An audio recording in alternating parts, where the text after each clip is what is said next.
پیارے رسول صلی اللہ علیہ وسلم ساری سختیاں جھیل گئے، امت کے لیے آسانی کا دروازہ کھول گئے۔ آپ علیہ الصلوۃ والسلام کی زندگی کیا تھی؟ آپ کا گھر امام الانبیاء سید الکونین، امام الانبیاء سید الکونین، دنیا کائنات میں اللہ کے بعد کوئی ہستی ہے تو محمد الرسول اللہ کی ہے۔ آپ کی زندگی کا نقشہ کیا ہے؟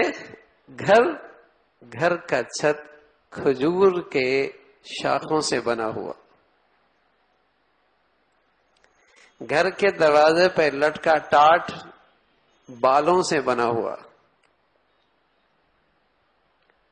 حجرے کا دروازہ ایک ہی ہے، 2 کمرے ہیں، ایک عائشہ اللہ کے نبی صلی اللہ علیہ وسلم، یہ طرز ساری زندگی اس میں گزار دی۔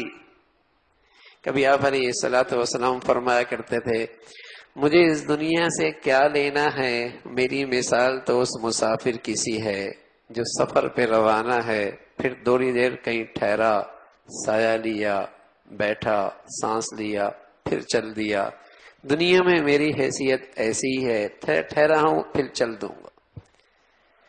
کن فی الدنیا کأنک غریب او عابر سبیل، یوں زندگی گزار جیسے کوئی اجنبی ہے، جیسے کوئی مسافر ہے۔ آج غریب سے غریب آدمی بھی ایسی زندگی کا تصور نہیں کر سکتا، غریب سے غریب آدمی بھی ایسی زندگی کا تصور نہیں کر سکتا۔ اگر اللہ کے نبی صلی اللہ علیہ وسلم یہ کہہ جاتے، جو میری ایسی زندگی اختیار نہیں کرے گا اسے جنت کوئی نہیں ملنی، اسے اللہ کی رضا کوئی نہیں ملنی۔ جس کے گھر یہ ہو، جس کا دسترخوان ایسا ہو، جس کا لباس پوشاک ایسی ہو، جو نہیں اختیار کرے گا جنت کوئی نہیں ملنی۔ بڑے سے بڑا صوفی، بڑا سے بڑا بزرگ، بڑا سے بڑے ولی، اس کے لیے بھی مشکل ہو جاتی۔ لیکن اللہ کے نبی صلی اللہ علیہ وسلم ساری سختیاں جھیل گئے،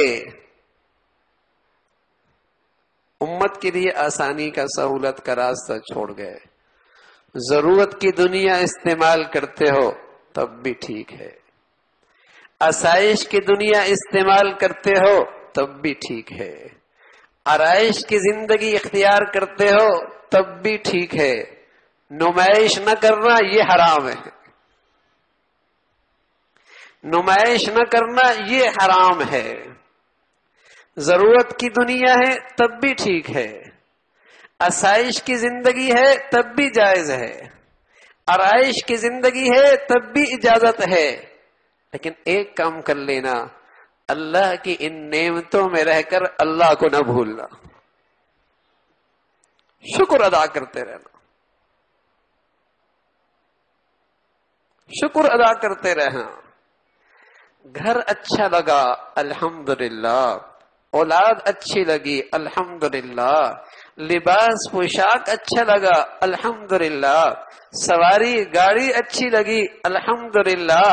جوں جوں اللہ کی نعمتیں بڑھتی چلی جا رہی تو اپنے محسن حقیقی کے قریب ہوتا چلا جا رہا، یہ نعمتیں تیرے لیے فتنہ نہیں بنیں گی، عبادت بن جائیں گی۔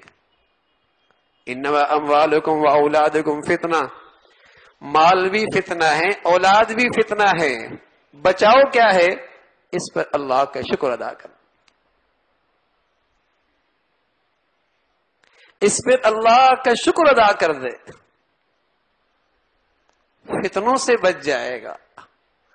پھر دولت تجھے غرور میں، تکبر میں اللہ سے دور نہیں کرے گی، مولا کے اور کریم کر دے گی۔ خوشحالی، تونگری، دولت مندی تجھے باغی اور ظالم نہیں بنائے گی، عاجزی اور انکساری اللہ کے اور قریب کر دے گی۔